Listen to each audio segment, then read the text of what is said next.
This will provide relief to about 4 crore salaried individuals and pensioners.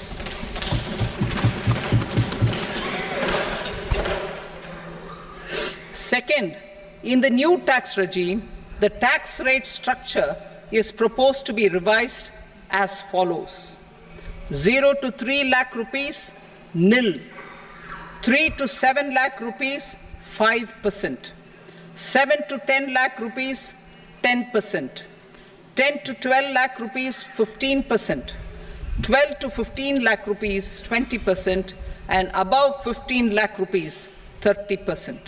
Narendra Modi সরকারের তৃতীয়বারের প্রথম budget পেশ হলো। পূর্ণাঙ্গ বাজেটে পেশ করলেন নির্মলা সীতারামন। আর নির্মলা সীতারামনের এই বাজেটে দেখা গেল স্ট্যান্ডার্ড ডিডাকশনের বেড়েছে এবং পাশাপাশি দেখা গেল আয়করের ঊর্ধ্বসীমা বেড়েছে। কিন্তু এতে কি মধ্যবিত্তের কি আদৌ কোনো লাভ হলো? কি বলছেন তারা? একটা দেখুন, এডুকেশন লোন করেছে বিশেষ করে মেয়েদের জন্য, আর প্লাস প্রপোজ করেছে stamp duty for any property which has been procured by womens, তার জন্য একটা প্রপোজ করেছে যে ওইখানে রিকোয়েস্ট করেছে স্টেটগুলোকে রিডিউস করতে স্ট্যাম্প ডিউটি, তো ওই জায়গায় একটু অ্যাডভান্টেজ হবে। দেখুন, এটা মিক্সড বাজেট।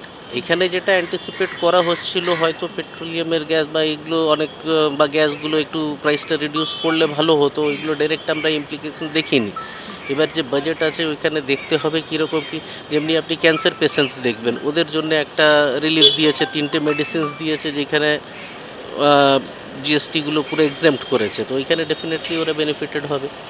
একটা তো শুনলাম স্ট্যান্ডার্ড ডিডাকশন বাড়িয়ে দিয়েছে স্যালারিতে, সেটা একটা ডেফিনেটলি একটা ট্যাক্সের বেনিফিট টু দ্য সিটিজেন্স। আর একটা ন্যাশনাল পেনশন স্কিমে দের ইজ সাম ইমপ্রুভমেন্ট, নিশ্চয়ই তাতে লাভ তো হবেই। মানে স্যালারি ক্লাস মধ্যবিত্ত, তাদের তো একটা লাভের জায়গা রয়েছেই।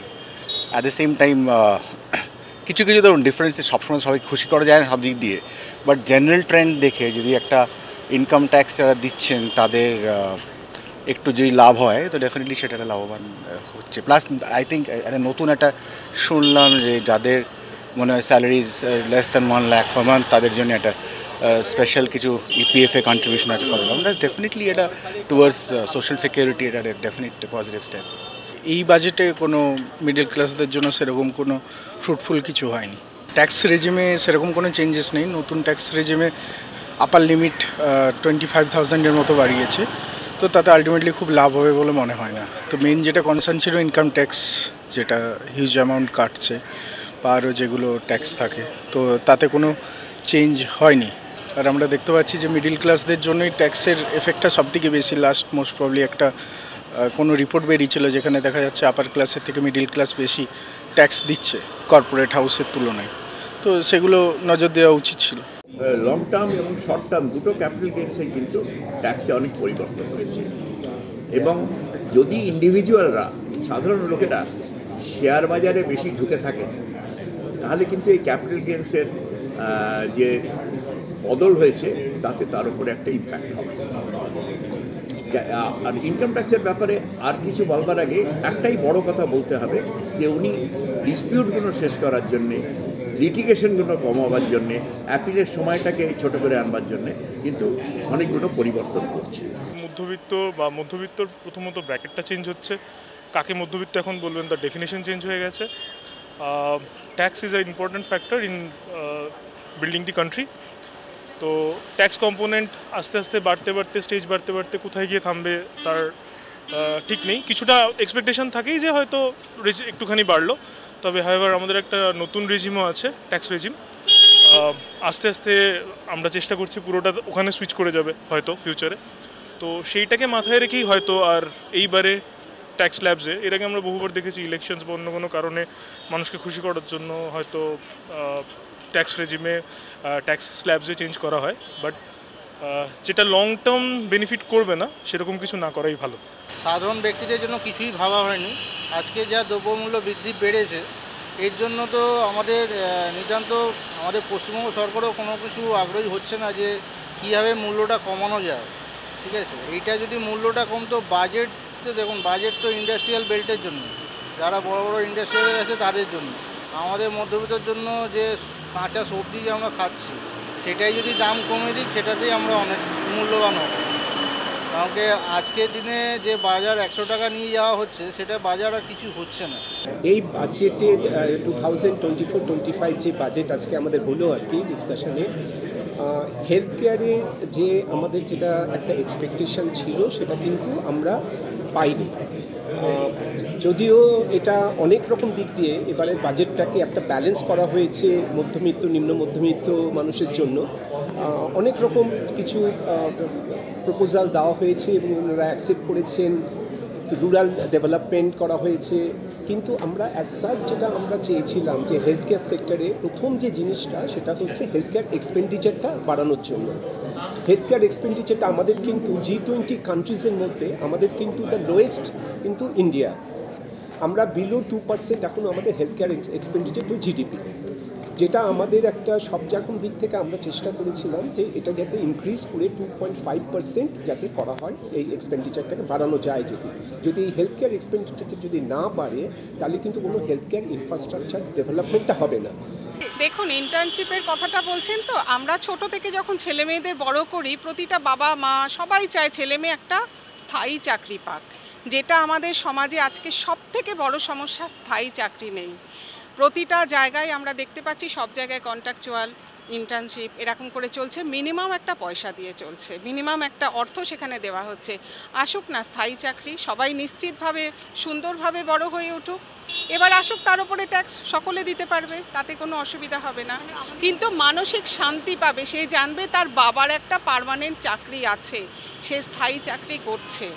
এই জায়গাটা সব ছেলেমেয়ের ক্ষেত্রে, যেমন আমার ক্ষেত্রেও যদি হয়, আপনার ক্ষেত্রেও যদি হয় যে আমি স্থায়ী চাকরি করছি, এখানেই তো আমার একটা মানসিক প্রশান্তি যদি আসে সমাজের আরও উন্নতি হবে, ভালোভাবে সে কাজ করতে পারবে, সে কাজের জায়গায় গিয়ে সব থেকে বেস্ট এফর্টটা দিতে পারবে। আমি পার্সোনালি যে কোর্সটা করছি সেখানে পেড ইন্টার্নশিপটা অ্যাকচুয়ালি হয় না। মানে খুব দূরে যদি আমরা কোথাও ইন্টার্নশিপ করি তো তখন তারা পেটা দেয়। এবার কিছু স্টুডেন্টসরা আছে যারা পেমেন্টের জন্য ইন্টার্নশিপটা করতে চাইছে, যাতে যারা নিজেদের যে খরচা বা যা আছে সেগুলো চালাতে মানে পসিবল হয় তাদের পক্ষে। তো I think for the students 5,000 বা যে অ্যামাউন্টটাই পার্টিকুলার জায়গা থেকে দেবে, দ্যাটস বেনিফিশিয়াল ফর দেম। হ্যাঁ, বিকজ ইন্টার্নশিপটা করাই হয় জব প্লেসমেন্টসদের জন্য।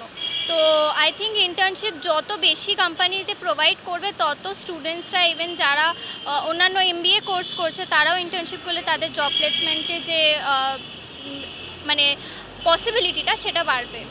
সুবিধা তো হবেই, প্লাস এক্সপিরিয়েন্সটা বাড়বে। অ্যান্ড গিভেন যে ইটস অল অ্যাবাউট এক্সপিরিয়েন্স, যত এক্সপিরিয়েন্স বাড়বে তত বেশি কোম্পানিজের ইন্টারেস্টেড হবে ইন্ডিয়াতে আসা। অ্যান্ড গিভেন যে আমাদের মানে একটা ডেমোগ্রাফিক ডিভিডেন্ট রয়েছে, so it will be much more important যে আমরা যত বেশি এটার উপরে স্ট্রেস দেবো তত বেশি কোম্পানিজ আসবে, এবং আগেন ইকোনমিক্যালি আমাদের ব্যাকবোনটা অনেক বেটার হবে। সো ইয়েস, একদম ঠিক যে 5,000 রুপিসটা, বাট হ্যাঁ একটু ইনক্রিজ করতে পারতো, above 5,000 rupees. I say 10,000-12,000 rupees করা উচিত ছিল অ্যাপার্ট ফ্রম দ্যাট। কেননা গিভেন এখন ইকোনমিক অবস্থা যেরকম, 5,000 doesn't it's not that significant enough. তো তাই জন্য বলছি 10,000 বা 12,000 রুপিস করলে ভালো হতো। বাট হ্যাঁ, একটা এক্সপিরিয়েন্সের দিক থেকে বলতে গেলে খুবই ভালো একটা নিয়েছে সেন্ট্রাল গভর্নমেন্ট। জিনিসপত্রের দাম বৃদ্ধি কমাতে হবে, এবং উন্নয়নেরা ধরে না রাখলে ওই চাকরি এমনি সৃষ্টি হয় না। সুতরাং চাকরি সৃষ্টি করতে উন্নয়ন লাগবে, চাকরি সৃষ্টি করতে গেলে ক্ষুদ্র মাঝারি শিল্পকে জোর দিতে হবে, চাকরি সৃষ্টি করতে গেলে আমাদের এত ছেলে মেয়ে পাশ করে বেড়েছে তাদের দক্ষতা সৃষ্টি করতে হবে।